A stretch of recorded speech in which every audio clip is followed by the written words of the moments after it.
Senator Ping, sana nakikinig kayo ngayon. Siguro para magtiwala kami na may mangyayari dito, tuloy nyo yung investigasyon nyo.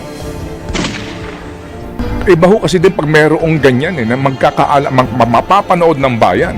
Kasi wala na yung ICI na kinakatwiran. Hindi po Tuloy nyo yung investigasyon nyo. Imbitahin nyo yung Tri-G Bolivar. Imbitahin nyo yung Maynard mo. Kasi hindi yan inobligang humarap nang magkaalaman tayo dito. Hindi po ba? Para masabi namin na may pag-asa pa, na may makukulong dito, na dito matutumbok talaga ang totoong mga magnanakaw. Kasi pag huminto na, iaasa mo yan dito, kapag po ito'y pinaubaya mo na sa ombudsman o sa DOJ, hindi mo rin alam ang nangyayari doon. Baka naman, may pipiliin lang sila. May makulong man, puro mga dilis. Yan po ang problema sa bayan na ito. Kaya nga kahapon din ako'y may nakausap, ako'y nalulungkot lang sa sinabi sa akin, wala din mangyayari dyan, Ted.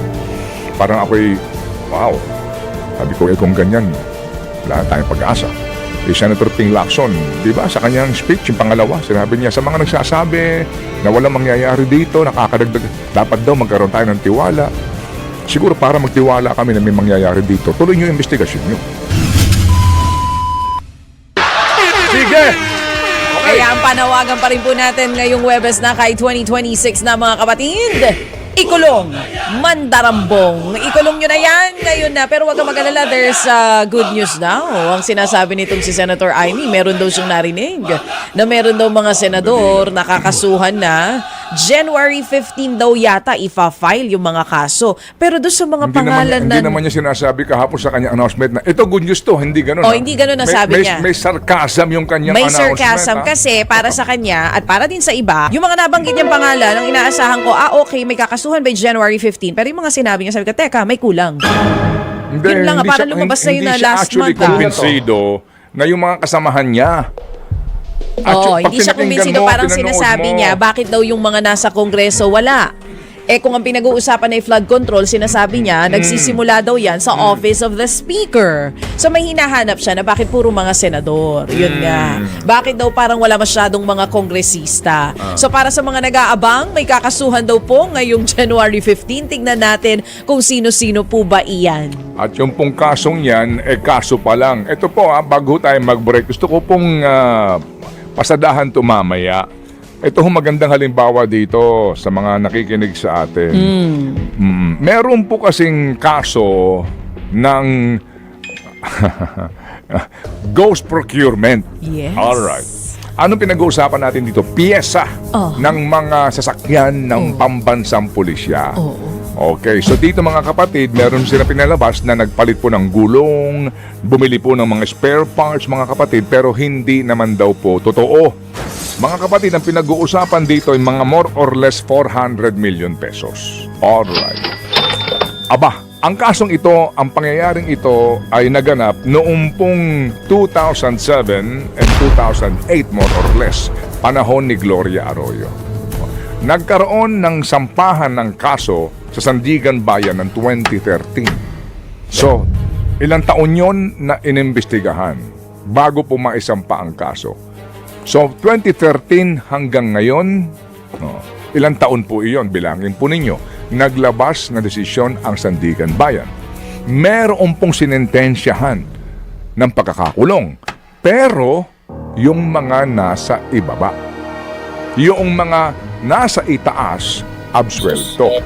Wala pang detalye, hindi ko pa nababasa desisyon, kung ano ho na naman ang doktrinang pinatupad rito ng Sandigan Bayan. Baka naman yung Arias Doctrine na naman na yan. Ipapaliwanag din po natin na sinasabi.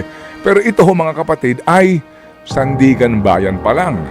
So papanig pa yan sa Supreme Court kasi may motion for recon pa dito. So imagine po ninyo, 2013, 2026 na yon, 13 years yan. Sa halagang 400,000. And don't forget, sa hindi ganong kakomplikadong usapin. 400 million, almost 400 million. And don't forget, 2013 na isampa, pero 2007 nangyari. Ang tagal ha? Ang tagal. Okay. Opo. Wag naman sana matulad dito. Sandigan Bayan po ito. Oo, yung flood control, Sige. baka matulad dito ha. Talaga palang noon na, uso na yung mga ghost.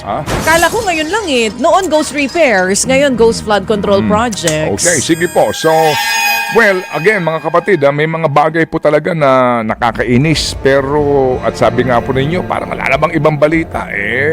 Kapag ho natin nilubayan ito, lalong mamamayagpag ang korupsyon na ito sa ating bayan. Dahil yan ang unang-unang anay. Kausapin mo ngayon ang mga negosyante, lahat sila, ito ang numero unong kalaban natin.